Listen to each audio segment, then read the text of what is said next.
In the vast emptiness between stars, where light itself seemed to lose hope, the collective adjudication fleet drifted with the patience of eternal predators. 17,000 vessels, each one a masterpiece of harvesting technology refined over 800 million years, moved in perfect synchronization through the void. Admiral Vexor Thane stood at the observation deck of the flagship Inevitable Conclusion, his 4 eyes fixed on the holographic display that showed their next target. A small blue-green world orbiting an unremarkable yellow star, the 3rd planet from its sun. The inhabitants called it Earth. "Preliminary assessment complete," announced his chief science officer, a being named Crixvel, whose species had been absorbed into the collective 17 million years ago. Population, approximately 8 billion. Technological level, early interstellar capability. They have recently begun sending primitive probes beyond their solar system.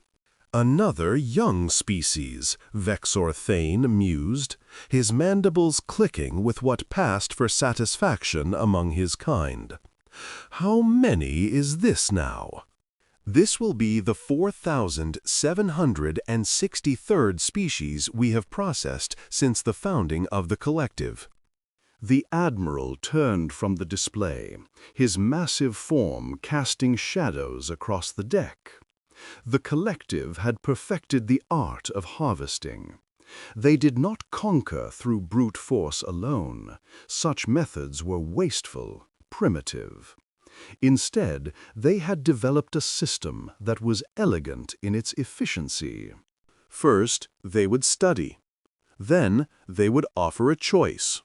The choice was always the same: submit peacefully and become part of the collective, providing resources, labor, and genetic material for the ever-expanding empire, or resist and be harvested anyway, but with far greater suffering. In 800 million years, not a single species had successfully resisted. Some had fought valiantly.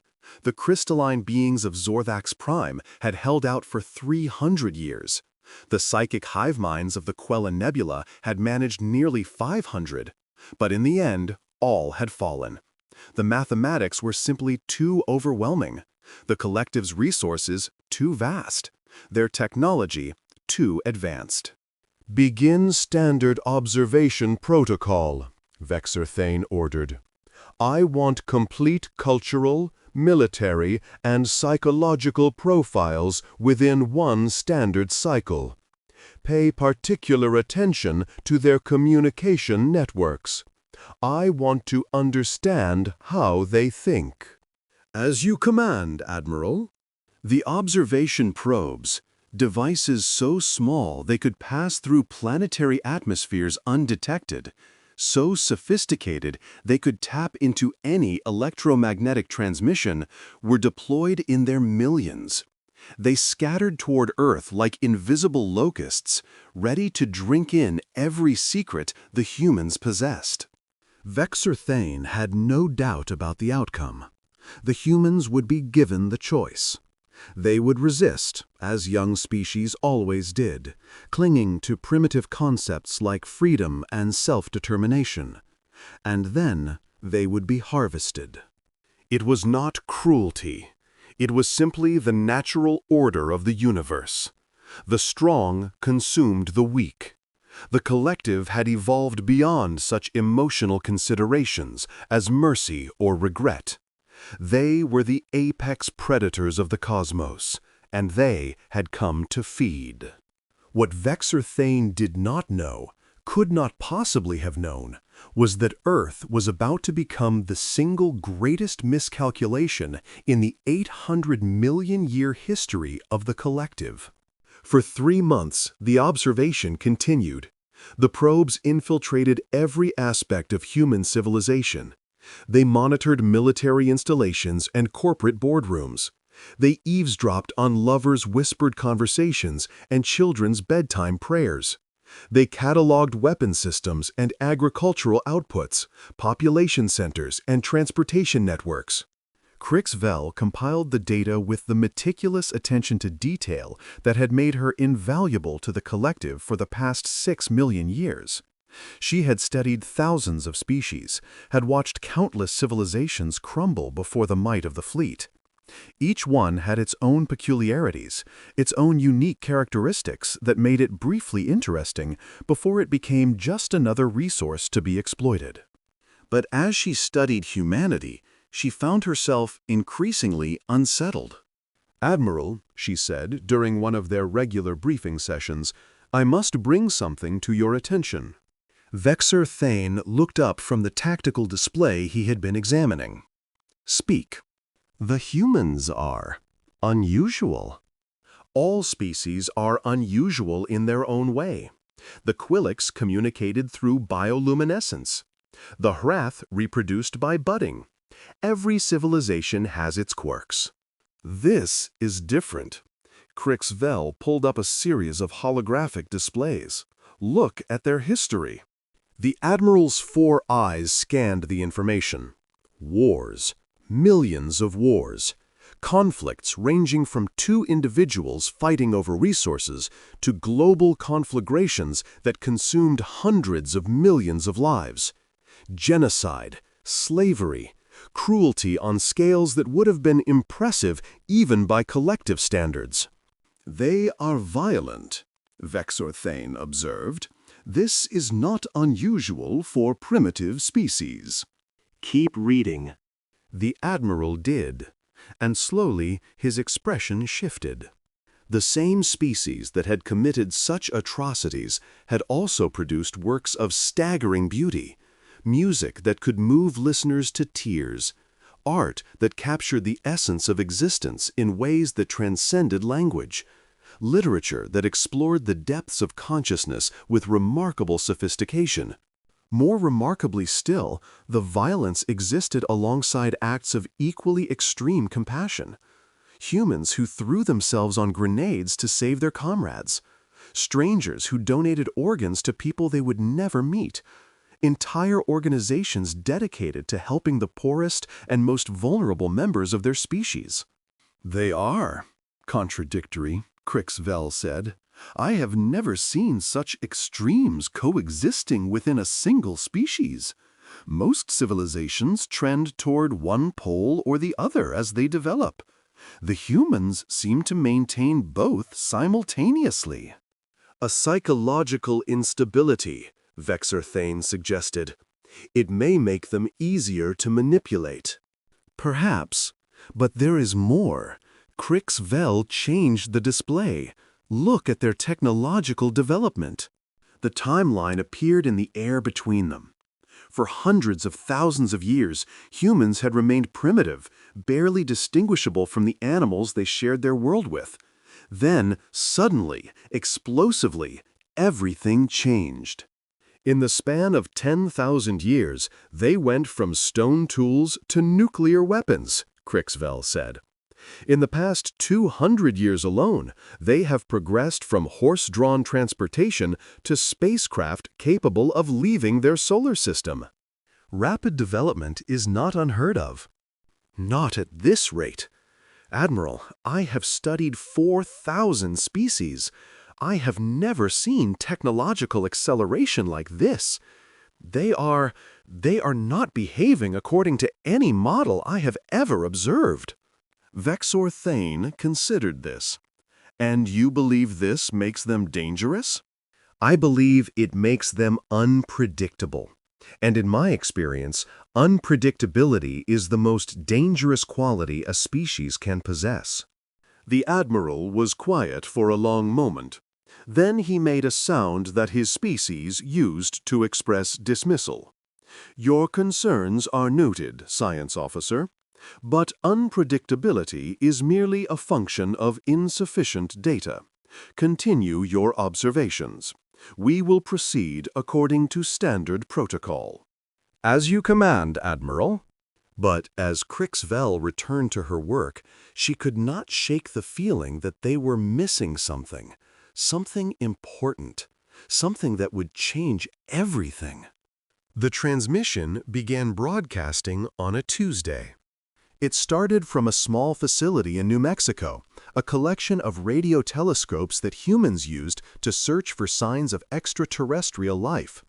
The irony was not lost on any of the collective observers. The humans were looking for alien contact even as alien observers monitored their every move. But the transmission itself was not directed at the collective. It was not, in fact, directed at anyone in particular.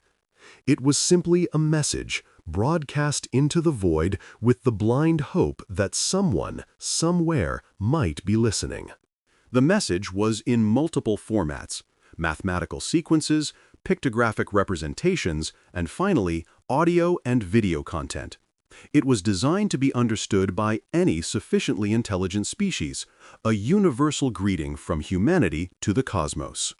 Standard practice for the collective would have been to ignore such transmissions. They had intercepted thousands of them over the millennia, desperate signals from species hoping to make contact with other life.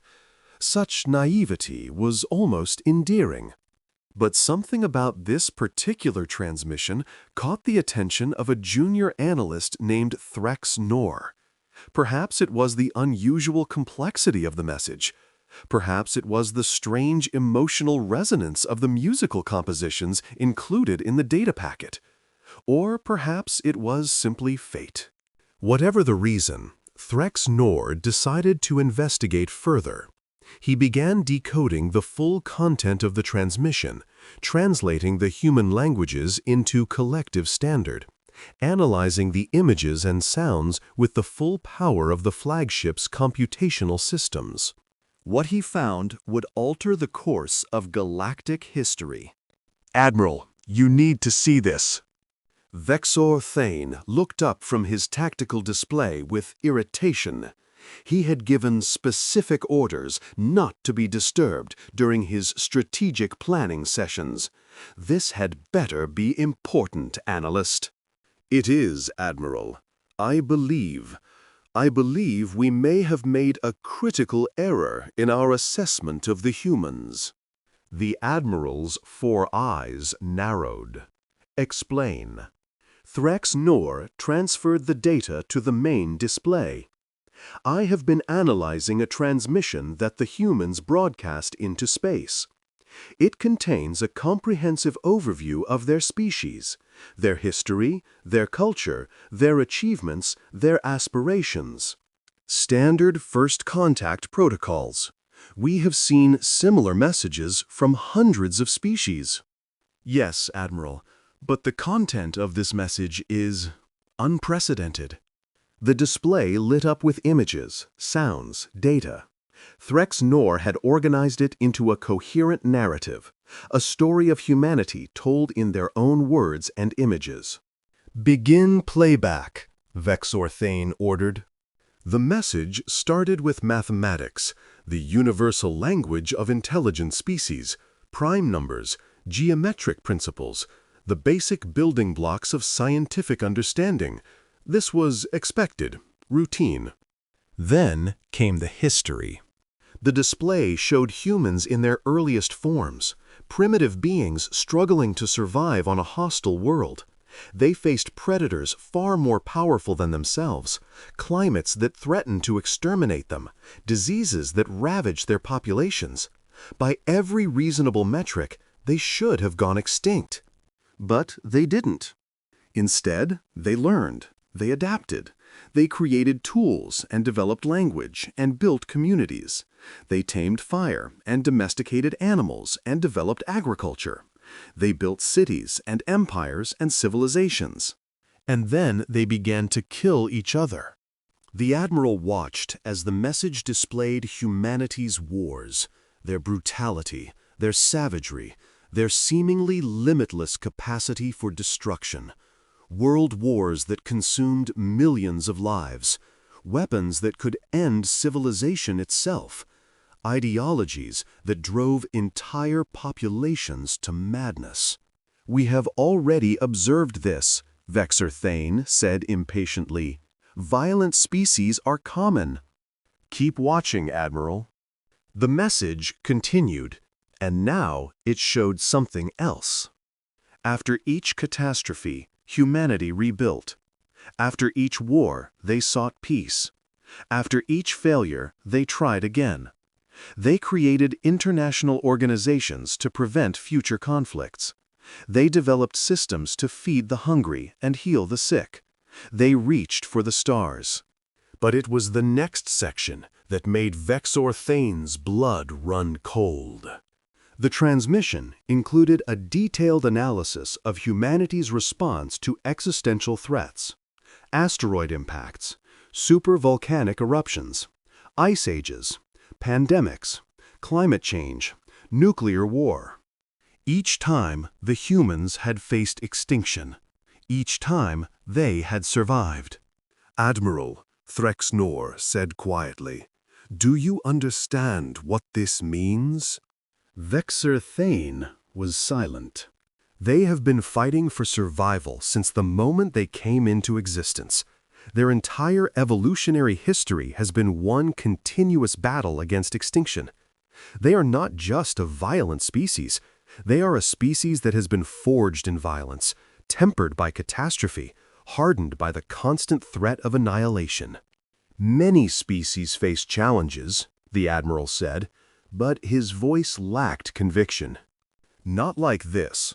Most species that survive long enough to develop civilization do so because their environment becomes stable enough to allow for cultural development. Humanity never had that luxury. They developed civilization in spite of their environment, not because of it." The message was still playing.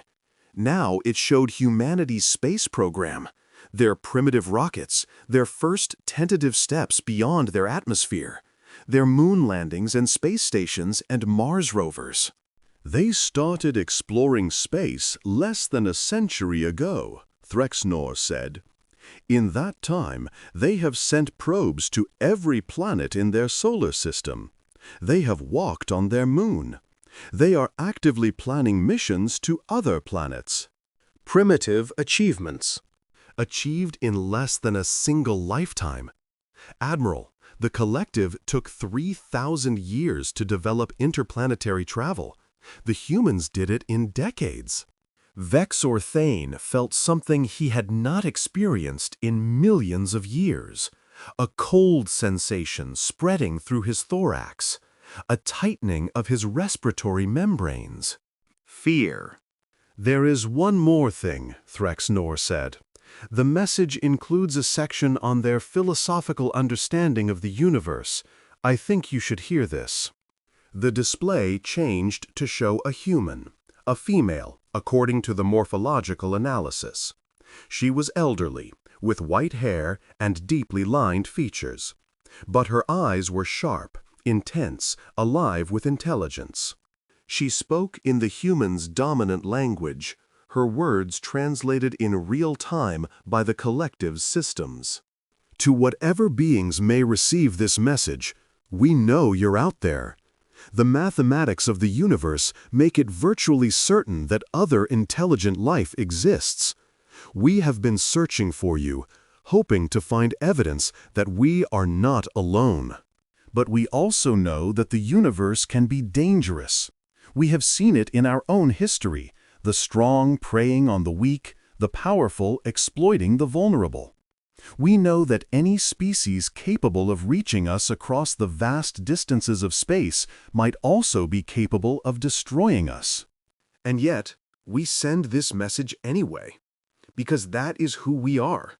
We are the species that climbed out of the trees and looked up at the stars. We are the species that survived ice ages and plagues and the violence of our own worst impulses.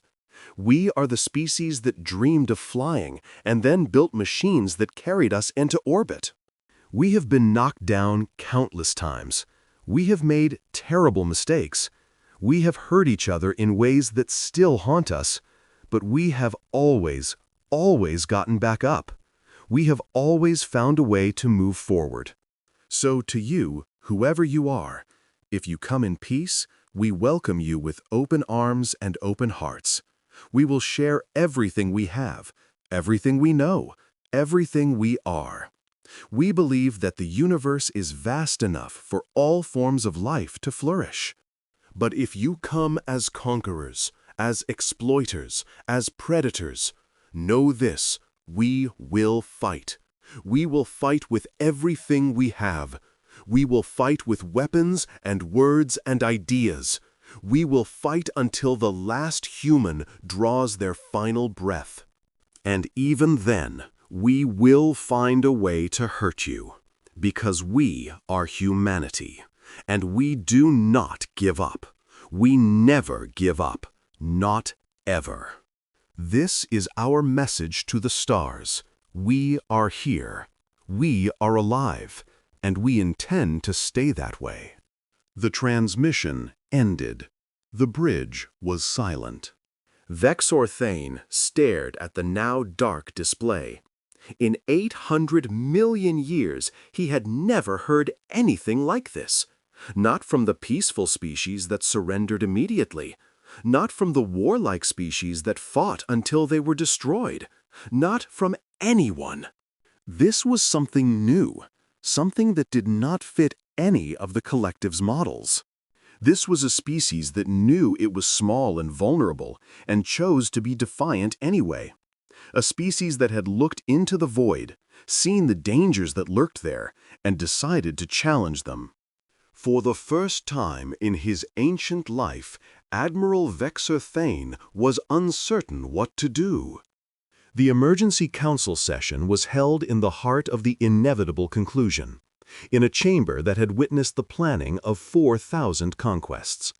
The 17 members of the High Council sat in their designated positions, their forms ranging from the crystalline structures of the Zorvax representatives to the gaseous clouds of the Nebular Collective. All of them had seen the transmission.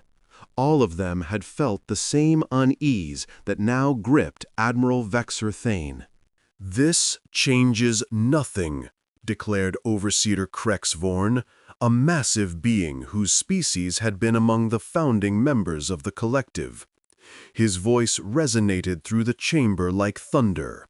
"We have faced defiant species before. They all fell." "With respect, Overseer," Krixvel responded, "none of those species were like this." "Explain." The science officer activated the holographic display, showing the data she had compiled. The humans possess several characteristics that make them uniquely dangerous. First, their psychological profile. They are capable of both extreme cooperation and extreme conflict, often simultaneously. This makes them unpredictable in ways that our standard models cannot account for.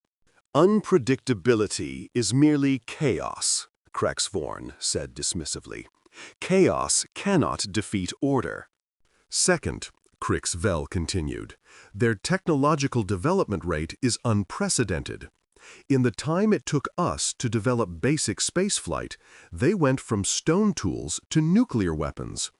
If we engage them militarily, we must assume that they will adapt and counter our technology at a rate we have never encountered before. We have overwhelming force.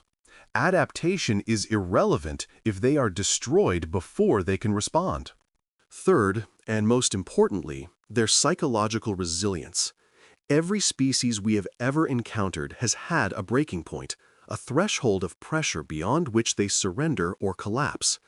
The humans appear to lack this threshold. Their history shows them facing extinction-level events repeatedly and refusing to surrender. They fight even when victory is impossible. They resist even when resistance is meaningless. "Then they are irrational," another council member observed. "Irrational species are easy to manipulate." No. Vexor Thane spoke for the first time since the session began. They are not irrational. I have studied the transmission in detail. Their defiance is not the product of madness or delusion. It is a calculated choice. They understand the odds. They understand the consequences. and they choose to fight anyway.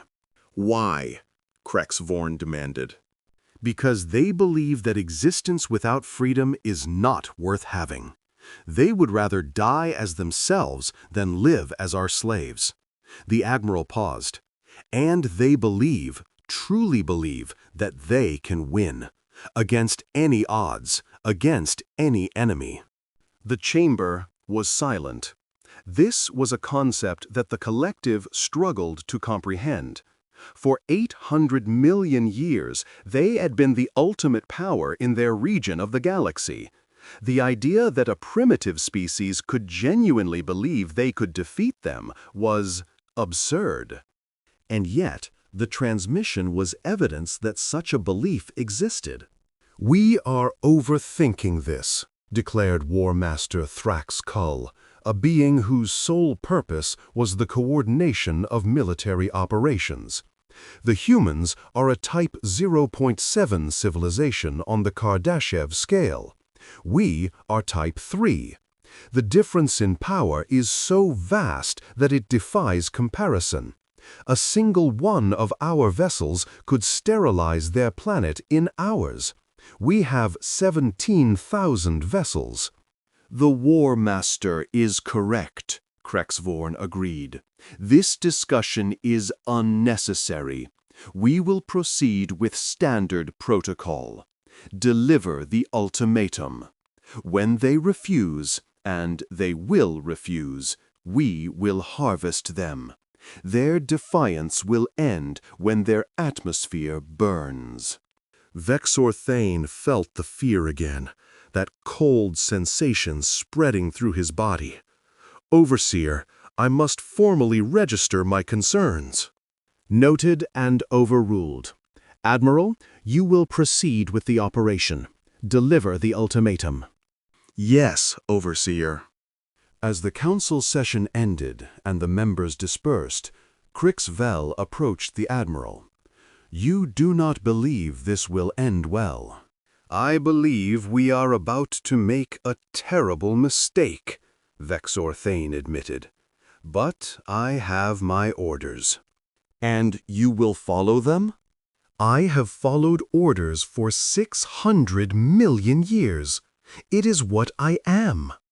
But as he walked toward the command bridge to begin the ultimatum sequence, Admiral Vexor Thane could not shake the feeling that everything was about to change, that the collective had finally found something it was not prepared for. That humanity was something new under the stars. The ultimatum was delivered at 14:37 Greenwich Mean Time on a Wednesday afternoon. It arrived not as a radio signal or an encrypted message, but as a physical presence. A collective probe, the size of a small moon, bristling with weapons and detection equipment, materialized in orbit around Earth. The technology involved was so far beyond human science that it might as well have been magic. Every screen on the planet, every electronic device capable of displaying images, suddenly showed the same thing, the face of Admiral Vexor Thane. "People of Earth," the Admiral's translated voice boomed across the globe.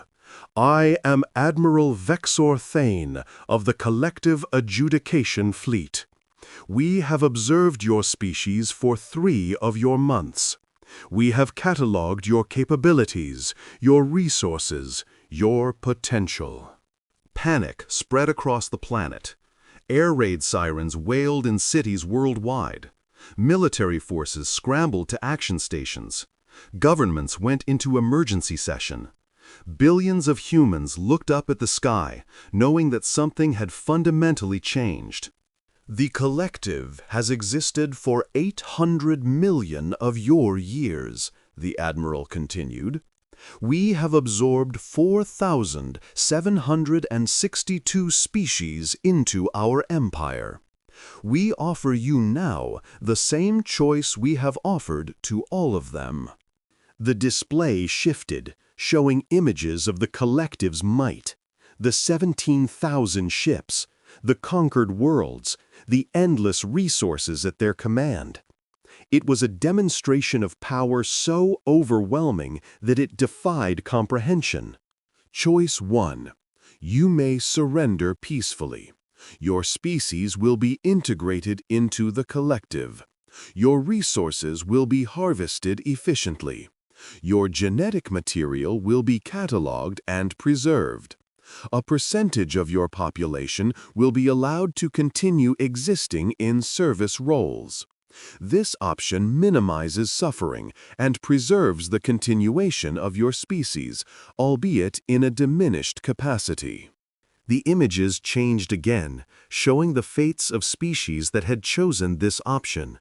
Humans reduced to labor units, their culture erased, their identities dissolved into the greater whole of the collective.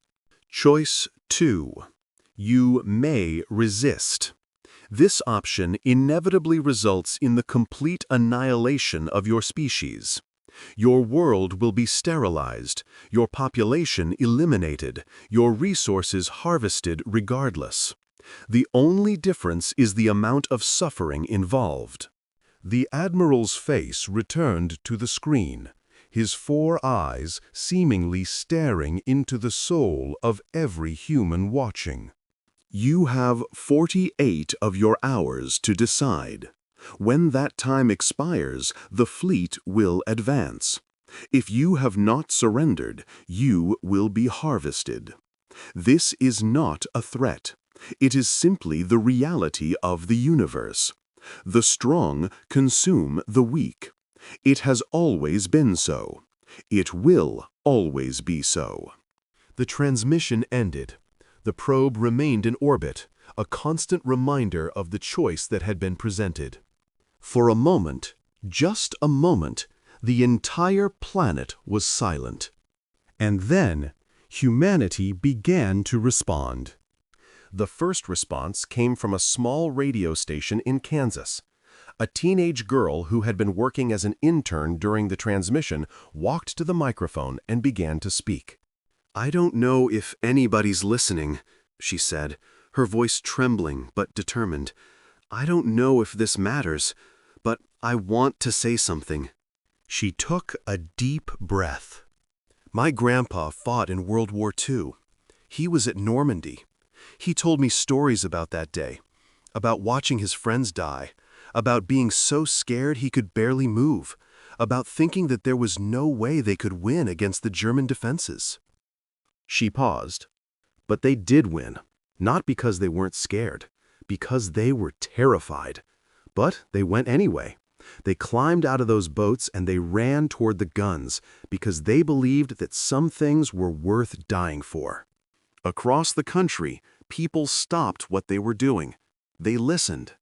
"I'm just a kid. I don't know anything about aliens or space fleets or galactic empires, but I know this. We don't surrender. We never have. Not to tyrants, not to dictators, not to anyone who tells us that we have to give up who we are." Her voice grew stronger. "So, to the aliens up there, you made a mistake.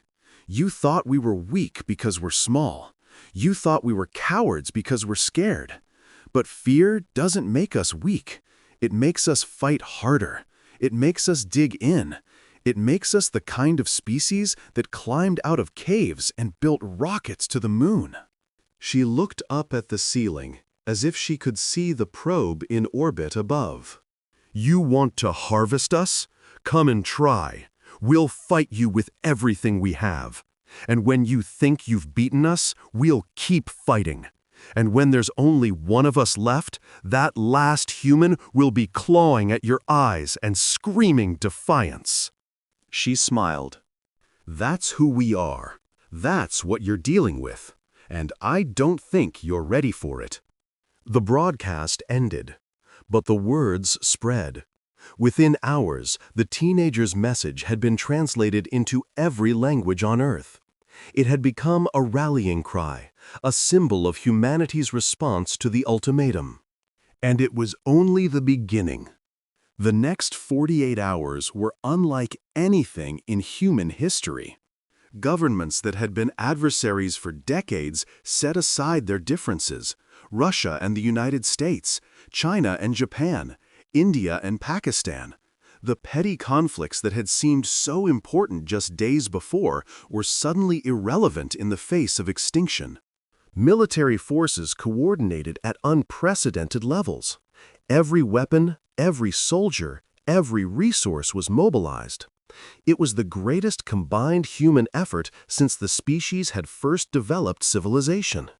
But it was not just the military that responded. Scientists from around the world abandoned their projects and began working on countermeasures. Engineers designed new weapon systems in marathon sessions, fueled by coffee and desperation. Hackers probed the collective probe in orbit, looking for vulnerabilities. Artists created works that captured the moment, paintings and songs and poems that expressed humanity's defiance in terms that transcended language. Religious leaders of every faith called for unity and resistance. Ordinary people took to the streets, not in panic, but in solidarity. And everywhere, in every language, on every continent, one phrase was repeated: "We do not surrender." Admiral Vexor Thane watched all of this from his command bridge, and for the first time in 600 million years, he felt genuine confusion.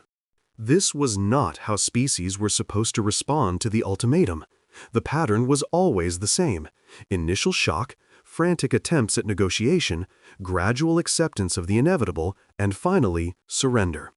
Sometimes there was token resistance from military factions, but it was always disorganized, desperate, doomed. This was different. The humans were not surrendering. They were not negotiating. They were not accepting the inevitable. They were preparing to fight. "Admiral," Crixvel reported, "human governments worldwide have unanimously rejected the ultimatum. They have issued a formal response." "Display it." The message appeared on his screen. It was brief, just 3 sentences. "The people of Earth have received your ultimatum and considered your offer. We have decided to decline both options. We choose option 3. We will fight, and we will win." Vexor Thane stared at the message for a long time. "Option 3, he murmured. "They created their own option." "Admiral, this is irrational. They cannot possibly." "I know," the Admiral interrupted, "and yet, here we are." He turned to his tactical officer. "Status of the human military response?" Every nuclear-capable nation has placed their arsenals on high alert. Conventional forces worldwide are mobilizing. They appear to be coordinating on a global scale, something we have never observed in their species before. "They are unifying against us," Vexor Thane said quietly. "In 48 hours, they have achieved a level of species-wide cooperation that typically takes centuries to develop." "Admiral, their weapons cannot harm us. Their nuclear arsenals, even if they could deliver them to our vessels, would be ineffective against our shields. This resistance is meaningless." "Perhaps." The Admiral turned back to the observation window, staring down at the blue-green world below. "And perhaps we are about to learn something new about the nature of resistance." The collective fleet advanced exactly 48 hours after the ultimatum. 17,000 vessels emerged from hyperspace in perfect formation, surrounding Earth in a sphere of destruction that blotted out the stars. On the surface, humanity watched. Billions of eyes turned skyward, knowing that what they saw might be the last thing they ever witnessed. Fear was everywhere. It would have been strange if it weren't, but so was something else. Determination. The first phase of the collective's attack was standard protocol, a demonstration of power designed to break the enemy's will before the actual harvesting began. 300 ships targeted major cities worldwide. their weapons charging with energies that would vaporize everything within their blast radius. "Commence firing sequence," War Master Thrax Kull ordered. 300 ships fired simultaneously, and 300 shots missed. Not missed in the sense of poor aim. The collective's targeting systems were flawless. Missed in the sense that their targets simply weren't there anymore. "What happened?" Thrax Kull demanded. Analyzing. The tactical officer worked frantically at his console. The humans, they moved their population centers. That's impossible. You cannot relocate a city in 48 hours. They didn't relocate the cities. They relocated the people. Massive evacuation protocols, underground shelters, dispersal into rural areas. When we targeted the population centers, the populations were no longer there. Thrax Kull stared at the data in disbelief. In 48 hours, the humans had evacuated billions of individuals from major cities, dispersing them across the planet in patterns that made concentrated targeting impossible. The logistics of such an operation should have been impossible, Admiral Vexor Thane agreed, and yet they did it. They moved 8 billion individuals in 2 days. How? Because they chose to. The Admiral's voice was quiet. Every individual participated. Every vehicle was pressed into service. Every shelter was opened. They worked together, without sleep, without rest, with a single purpose. "This changes nothing," Thrax Kull insisted. "We will simply adjust our targeting parameters. Instead of concentrated strikes, we will sterilize the surface systematically." "Do it." The fleet adjusted. The second wave of attacks began, methodical, thorough, designed to eliminate all life on Earth's surface. But something was wrong. "Admiral, our weapons are losing power." Vexor Thane turned sharply. "Explain." "Unknown. Our energy reserves are depleting at an unexpected rate. Weapons charging is taking 3 times longer than normal.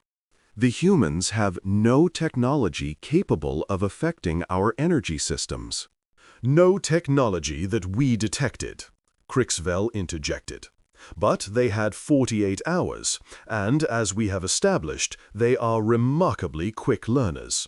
The Admiral moved to a sensor console and began reviewing the data.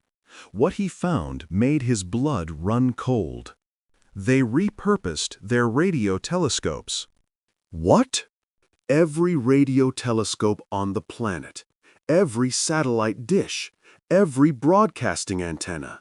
They've linked them into a coordinated network, and they're broadcasting a focused electromagnetic pulse directly at our fleet.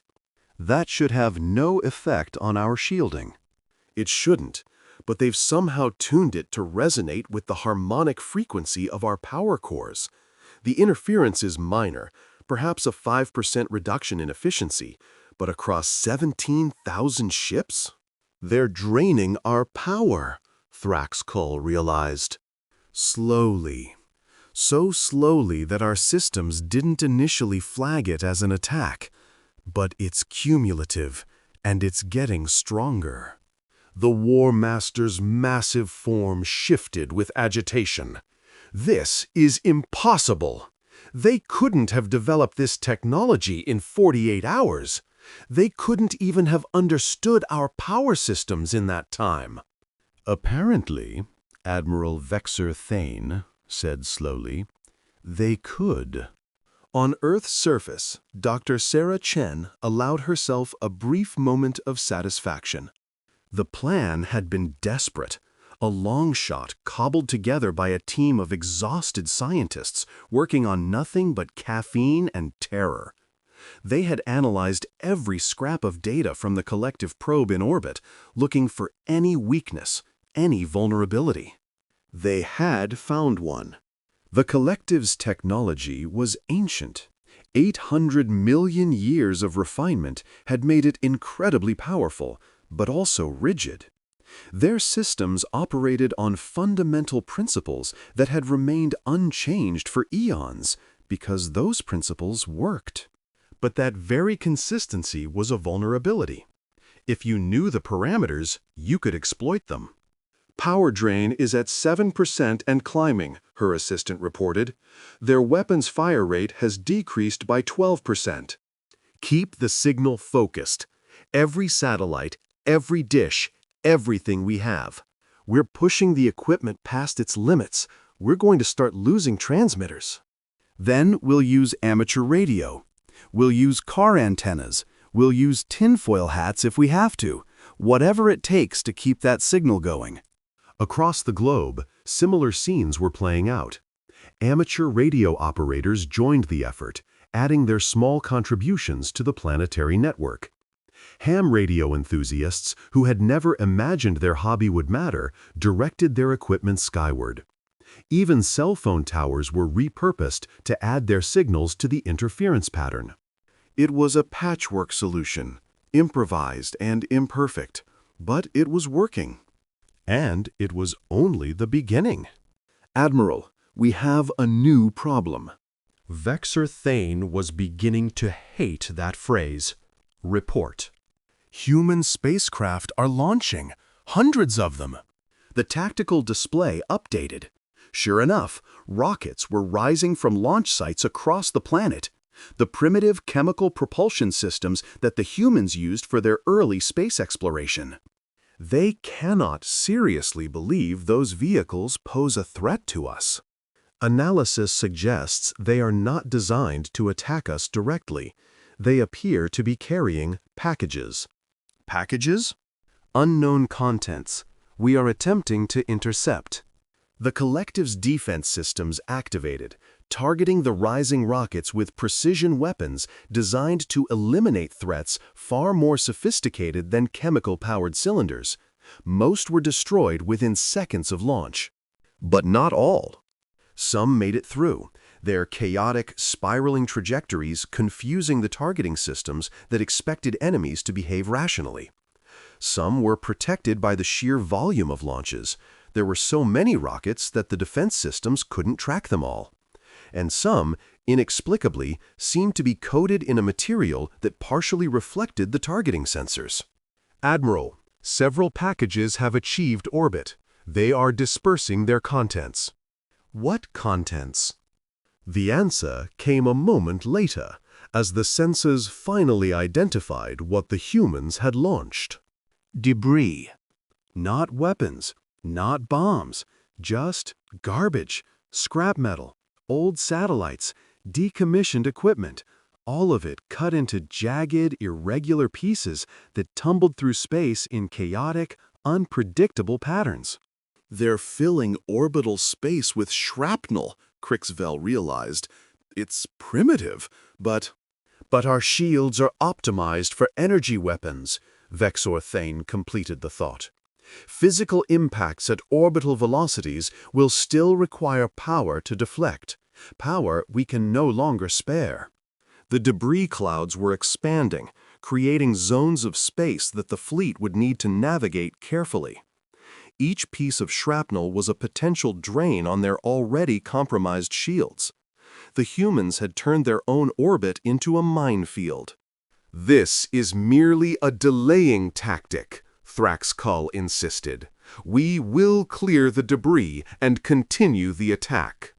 "Yes," the Admiral agreed, "but it will take time. Time the humans will use to prepare further surprises."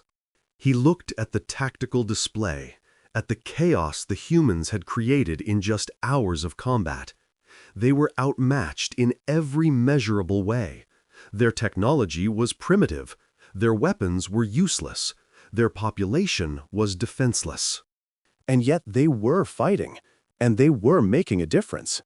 For the first time in 800 million years, Admiral Vexor Thane began to wonder if the collective had finally met an enemy it could not simply crush. The battle continued for 72 hours. Every hour brought new surprises. The humans seemed to have an infinite capacity for improvisation, for finding unexpected ways to resist. When the fleet adjusted its approach to avoid the orbital debris, the humans launched new waves of rockets, seeding different regions of space with shrapnel. When the collective attempted to jam human communications, they switched to fiber optic cables and courier-carried messages. When orbital bombardment was attempted, the humans detonated their own nuclear weapons in the upper atmosphere, creating electromagnetic pulses that disrupted targeting systems. They fought with everything they had, and when they ran out of conventional weapons, they found unconventional ones. Computer viruses, designed by the planet's best hackers, were transmitted to the collective probe in orbit. Most failed. The technological gap was simply too vast. But some found unexpected vulnerabilities, causing minor but cumulative damage. Reflective materials were deployed across vast areas of the surface, bouncing sensor beams back at their sources and creating targeting confusion. Radio broadcasts flooded every frequency, overwhelming the collective's communication channels with music, speeches, and static. And through it all, the electromagnetic interference continued, slowly draining the fleet's power reserves. Admiral, we have lost contact with 17 vessels. Lost contact? They are still present, but their communication systems have failed. The power drain has compromised their secondary systems.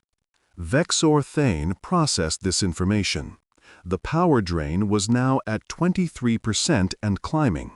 Weapons charging times had tripled.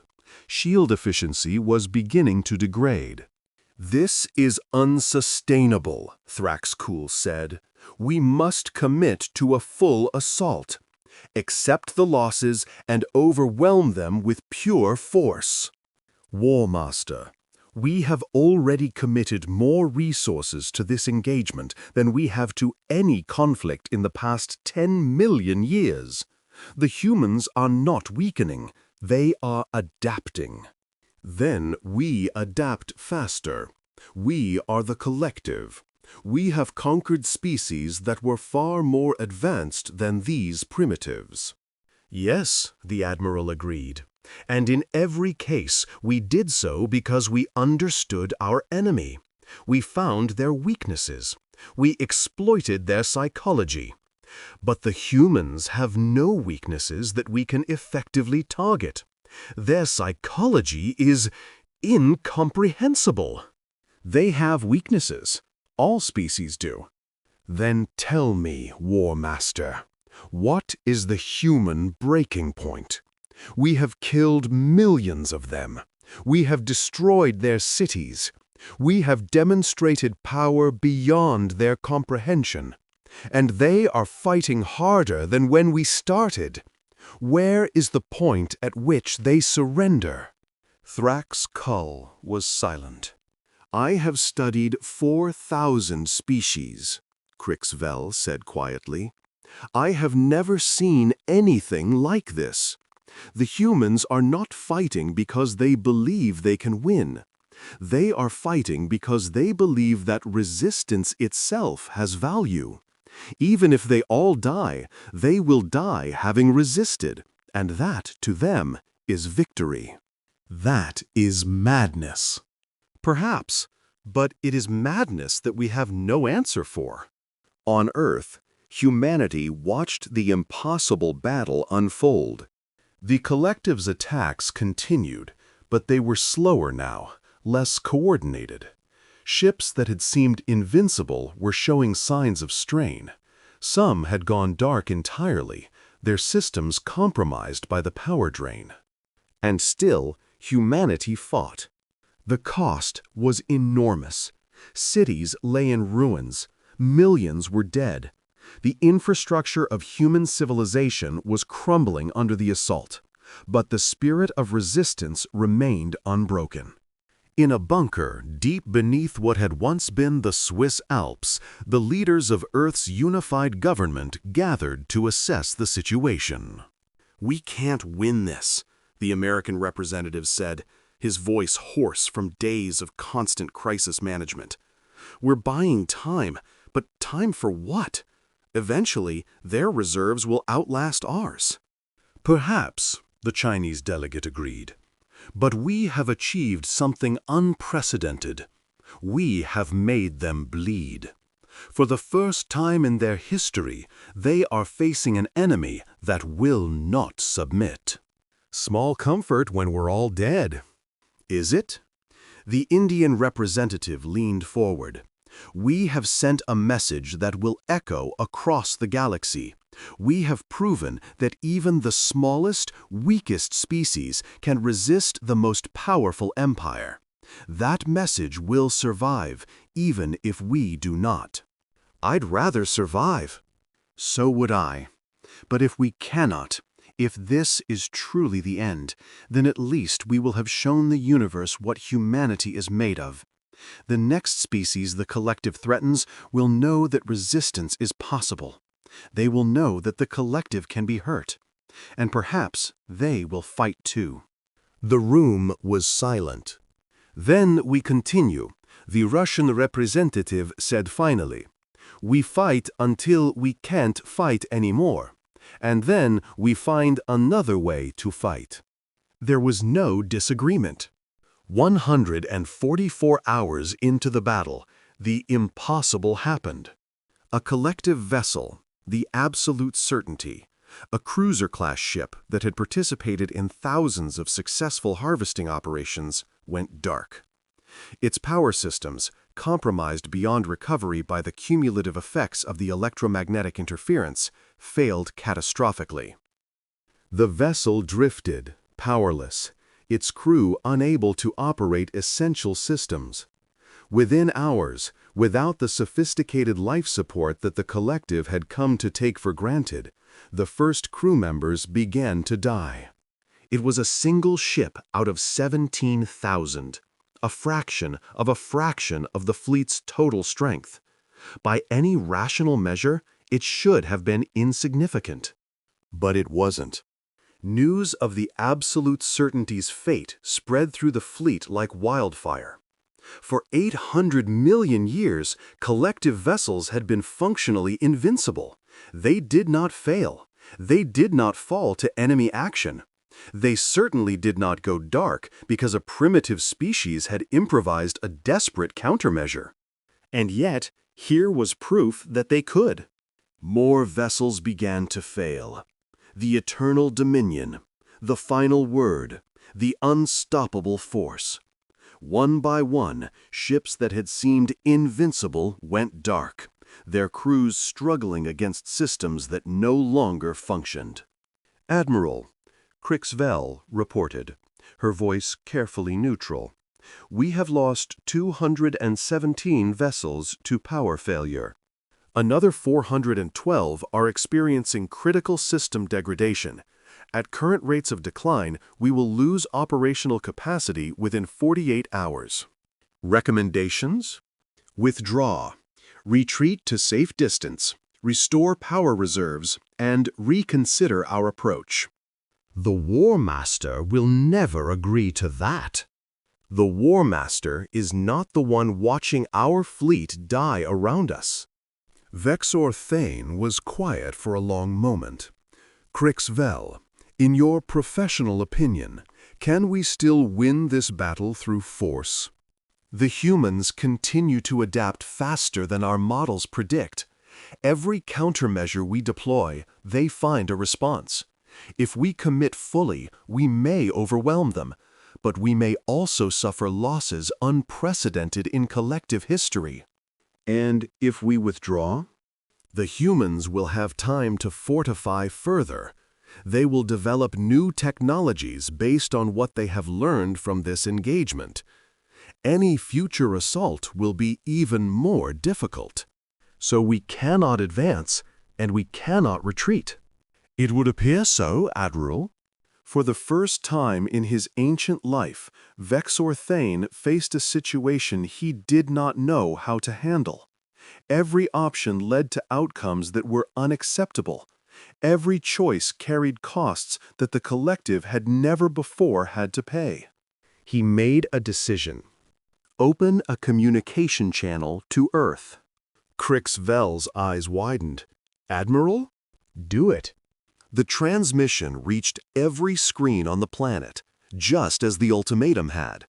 But this time, Admiral Vexor Thane's face showed something different, something that humanity had never seen on an alien before.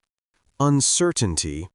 People of Earth, he said, his voice lacking its previous arrogance. I am Admiral Vexor Thane. 6 days ago, I delivered an ultimatum to your species.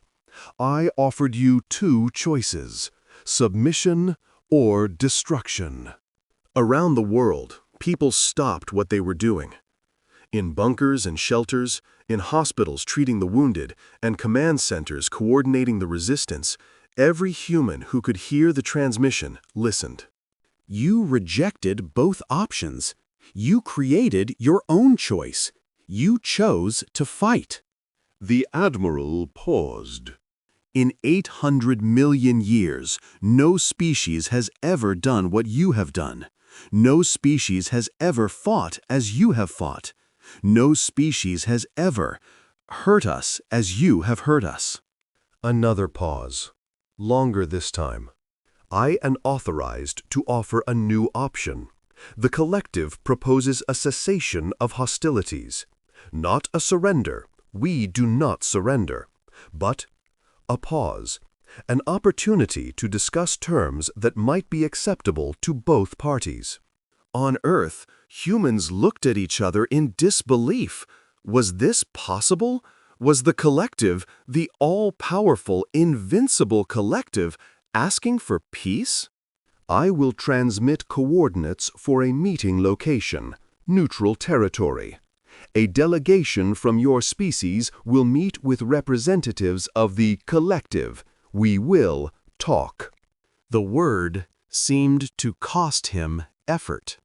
This offer expires in 12 hours. If you do not respond, we will be forced to continue the assault, regardless of cost. But I hope, I believe, that there may be another way. The transmission ended, and for the first time in 6 days, there was silence. The meeting took place on the Moon. Humanity's representatives arrived in a hastily modified spacecraft, a vessel designed for lunar research missions, retrofitted to carry diplomats into the most important negotiation in human history. The collective's representatives arrived in a shuttle that made human technology look like a child's toy. The room they met in was a pressurized dome constructed by collective fabricators in less than an hour. 2 sides faced each other across a table that neither species had built. Admiral Vexor Thane sat on one side, flanked by Krixvel and 2 security officers. He had never personally negotiated with a subject species before. It had never been necessary. On the other side sat the human delegation, Dr. Sarah Chen, architect of the electromagnetic interference strategy, General Marcus Thompson, coordinator of Earth's unified defense, and Elena Vasquez, a linguist and cultural expert who had been chosen for her ability to understand and be understood by alien minds. Before we begin, Elena said, her voice calm despite the circumstances, I want to ask you something. Vexor Thane inclined his head. Proceed. Why are we here? Your fleet is damaged, but it could still destroy us. You have the power to finish what you started. Why offer negotiation? The Admiral was silent for a long moment. Because, he said finally, in 600 million years of existence, I have never been surprised. I have never been uncertain. I have never faced an enemy that I could not predict, could not understand, could not defeat. He looked at the humans across the table. You have done all of those things. You have fought when you should have surrendered. You have adapted when you should have been overwhelmed. You have hurt us when we should have been invulnerable." He paused. "The collective has always believed that we understood the universe, that we knew how species behaved, how conflicts unfolded, how history would proceed. We believed this because in 800 million years, nothing had ever proven us wrong." Another pause. "You have proven us wrong, and if we can be wrong about you, then perhaps we can be wrong about other things as well." Elena nodded slowly. "So you're here because we scared you?" "We are here because you made us question everything we believed, and that is unprecedented." General Thompson leaned forward. "What exactly are you proposing?" "We are prepared to offer a treaty. The collective will recognize Earth as a sovereign world, not subject to harvesting. In exchange, we ask only for an alliance, a formal relationship that will allow us to learn from each other." "Learn from us? You have 800 million years of technology. What could you possibly learn from us?" Crixvell answered. "Everything we know is built on assumptions that your species has challenged. You think differently than any species we have encountered. You solve problems in ways we cannot predict. That capacity for improvisation is something we lack. And you think we'll just give that to you after you tried to exterminate us?" "We understand that trust must be earned," Vexor Thane said. "We are prepared to offer significant concessions: technology sharing, protection from other threats, assistance in rebuilding what we have destroyed." Dr. Chen spoke for the first time. "Why should we trust you? What's to stop you from waiting until we lower our guard and then finishing what you started?" "Nothing," the Admiral admitted, "except this. The collective has never broken a treaty. In 800 million years, we have never violated an agreement once made. Our word, once given, is absolute." "And if we refuse?" "Then the battle continues. We may win, we probably will win, but the cost will be catastrophic, for both of us." The human delegation exchanged glances. The offer was surprising, but was it genuine? Could they trust beings who had tried to harvest them just days ago? Elena made a decision. "We need time to consult with our governments, but I can tell you this: humanity is willing to consider peace. We're not interested in eternal conflict. We fought because we had no choice, not because we love war." "We understand. But any treaty will need to be more than words. We'll need guarantees, verification, proof that you mean what you say." "Such terms can be negotiated." "Then let's talk about details." The Treaty of Luna was signed 3 months later. It was the most significant document in human history, a formal agreement between humanity and an empire that spanned galaxies. The terms were comprehensive: mutual recognition of sovereignty, technology exchange programs, cultural missions, and a formal alliance against threats to either party. But the most important clause was the simplest. No member of the collective shall take hostile action against Earth or its people, and no citizen of Earth shall take hostile action against the collective or its members.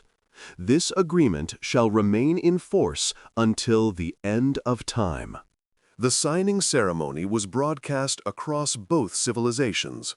Billions of humans watched as Admiral Vexor Thane and Elena Vasquez, who had been appointed Earth's first interstellar ambassador, placed their signatures on the document. "This begins a new chapter," Elena said in her remarks. "Not just for humanity, but for the galaxy. We have proven that war is not the only option, that even the most powerful and the most primitive can find common ground. Vexor Thane's response was shorter. We underestimated you. We will not make that mistake again. But perhaps that underestimation led us here, to a future that neither of us could have imagined. In the years that followed, the Alliance flourished. Collective technology transformed human civilization.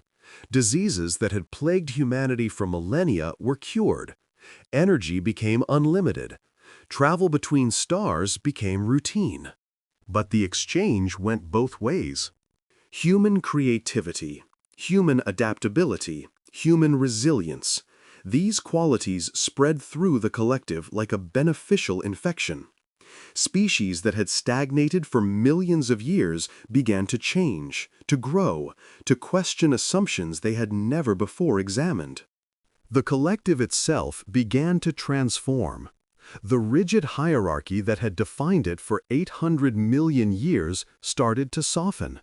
New ideas were welcomed rather than suppressed. Innovation was encouraged rather than feared. And at the heart of it all was a simple truth that humanity had demonstrated. Even the smallest can resist the largest. Even the weakest can challenge the strongest. Even the most impossible odds can be overcome. Because that was what humanity had done. When faced with extinction, they had refused to accept it. When told that resistance was futile, they had resisted anyway. When the universe itself seemed to be telling them that they were insignificant, they had stood up and screamed their defiance at the stars. And the stars had listened. 50 years after the Treaty of Luna, Admiral Vexor Thane returned to Earth. He had retired from active service shortly after the treaty was signed, the first collective admiral to ever retire rather than die in service. He had spent the intervening decades traveling, studying, and thinking about the events that had changed the course of galactic history. Now, he stood on a hillside overlooking a human city, one of the many that had been rebuilt after the battle, now gleaming with a fusion of human and collective technology. Elena Vasquez stood beside him. She was old now, her hair white and her face lined with age, but her eyes were still sharp, still full of the fire that had made her such an effective negotiator. 60 years ago, I came here to destroy you, Vexor Thane said. I remember. I was so certain, so confident. I had conquered thousands of species. I knew exactly how this would end. And now? The Admiral made a sound that, in his species, indicated rueful amusement. Now I wonder how I could have been so foolish. You weren't foolish. You were acting on 800 million years of experience. How could you have known we would be different? I should have known. The transmission, the one that started all of this, it told us everything we needed to understand. You laid out your entire philosophy, your entire approach to existence in that message, and we ignored it because it didn't fit our models. Elena smiled. That's the thing about humans. We never fit models. We're too stubborn, too unpredictable, too human, Vexor Thane finished. Exactly. They stood in silence for a moment, watching the city below. Children played in parks that had been designed by teams of human and collective engineers. Vehicles moved through streets that used technology neither civilization could have developed alone. Everywhere, there were signs of the synthesis that had emerged from the conflict. I have a confession, the Admiral said finally. Oh? I am grateful. Not just that the war ended. That was obviously preferable to the alternative. But I am grateful that you fought, that you refused to surrender, that you forced us to see you as you truly are. Why? Because we had grown stagnant. We had conquered everything, and in doing so, we had stopped growing. We had nothing left to challenge us. nothing to force us to adapt and change. We were dying, slowly, from our own success. He turned to look at her. You saved us. Not just from the mistakes we would have made if we had destroyed you. You saved us from ourselves. You showed us that there was more to existence than conquest, more to strength than power. Elena was quiet for a long moment. You know, she said finally, I've thought a lot about what happened, about why we fought so hard, why we refused to give up even when it seemed hopeless. And I think it comes down to this. We knew, somehow, that surrender wasn't really survival. It was just a slower kind of death. If we had given up, if we had let you take away everything that made us human, our freedom, our culture, our identity, we would have died anyway, just on the inside instead of the outside. So you chose possible destruction over certain spiritual death. Something like that. We would rather die as ourselves than live as something we're not. That's just who we are. Vexer Thane was silent. After a moment, he spoke again. There is a phrase in my language. It translates roughly as the teaching of the enemy. It refers to lessons that can only be learned through conflict, truths that only reveal themselves when you are challenged by a worthy opponent. And were we worthy opponents? The Admiral's 4 eyes focused on her with an intensity that made his answer unnecessary. You were the worthiest we have ever faced, and the lessons you taught us, they will shape the collective for the next 800 million years. Good lessons, I hope. The best. You taught us that strength is not the same as power, that the will to resist can overcome any advantage, that even the smallest can change the course of history if they refuse to accept defeat. He paused. And you taught us that there is more than one way to be strong, that sometimes the greatest strength is the strength to show mercy, to seek peace, to find common ground with those you once saw as enemies. Elena smiled. We learned that from you, actually. From us? You could have destroyed us. Even with your losses, you had the power to finish what you started, but you chose not to. You chose to talk instead of fight. That took a different kind of strength. Perhaps, the Admiral's voice was thoughtful, perhaps we taught each other. Perhaps we did. The sun was setting over the city. Lights were coming on in buildings that stretched toward the sky, a testament to what humanity and the collective could achieve together. One last question, Elena said. Ask. If you could go back, if you could change the decision to invade Earth, would you? Vexer Thane considered this for a long time. No, he said finally. Because if we had not invaded, we would never have learned what you had to teach us. We would have continued as we were, powerful but stagnant, mighty but hollow. The pain of the conflict was great, but the lessons it taught were greater. That's very philosophical. I have had 50 years to think about it. The Admiral made a sound that approximated a human sigh. And I have come to believe that the universe has a way of bringing together those who need to learn from each other, even if the process is violent. Elena nodded. Maybe. Or maybe we just got lucky. Perhaps that too. They stood in silence as the stars came out, one by one, filling the sky with the light of distant suns. Somewhere out there, the collective fleet was still patrolling, still protecting the alliance that had been born from conflict. And somewhere out there, new species were looking up at those same stars, wondering if they were alone. They weren't. And thanks to what had happened at Earth, the answer they would receive when they finally made contact would be very different from what it might have been. You know what I think? Elena said finally. What? I think this is just the beginning. Humanity and the collective working together.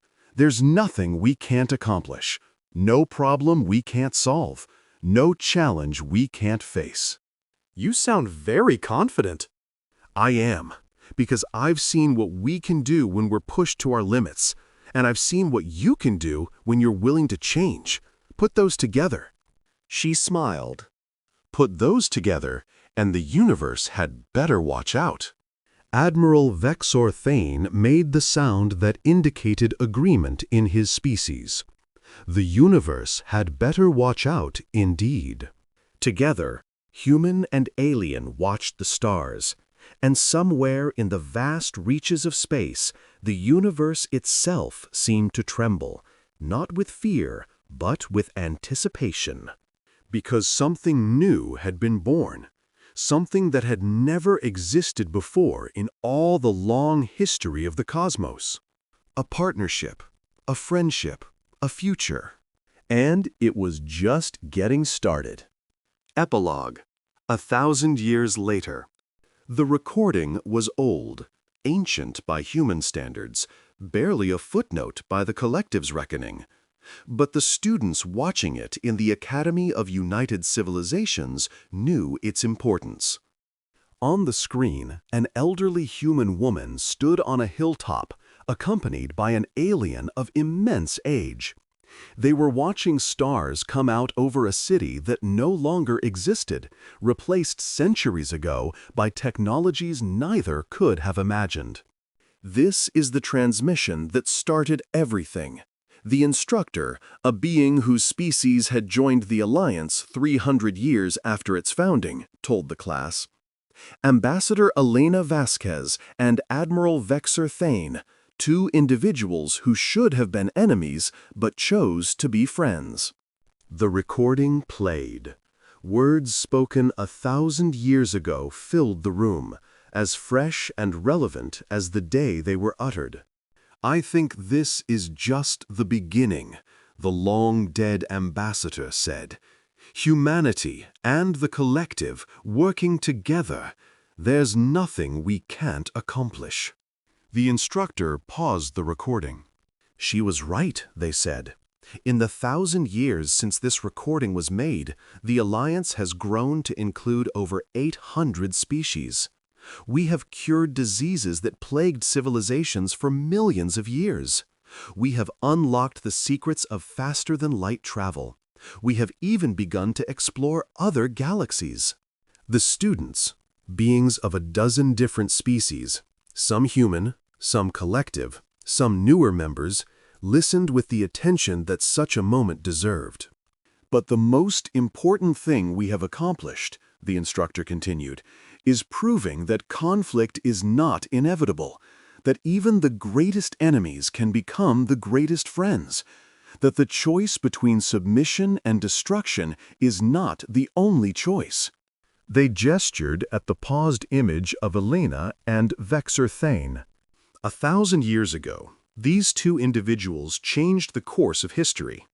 They chose peace when war seemed inevitable. They chose trust when suspicion seemed justified. They chose hope when despair seemed rational. The instructor looked around the room, meeting the eyes of each student. And that is the lesson of Earth. That is what the humans taught the galaxy in those desperate days when everything seemed lost. They smiled, a gesture that had become universal across the Alliance. Never give up. Never surrender. Never stop believing that there is another way. The recording resumed. Elena and the Admiral watched the stars together, two former enemies united by the choices they had made. And somewhere in the room, a young human student felt tears prickling at their eyes. They were one of billions, descendants of those 8 billion who had faced annihilation and chosen to fight. Descendants of those who had looked up at an alien sky and refused to accept their fate. They were the children of Earth, and they carried within them the legacy of that moment. The moment when humanity had taught the universe what it really meant to be alive. Never give up. Never surrender. Never stop fighting for what matters. That was the human way, and now, thanks to the events of 1,000 years ago, it was becoming the way of the galaxy itself. The recording ended. The students filed out. And somewhere among the stars, the spirit of humanity continued to spread. Defiant, compassionate, endlessly creative, eternally hopeful. Just as it always had. Just as it always would.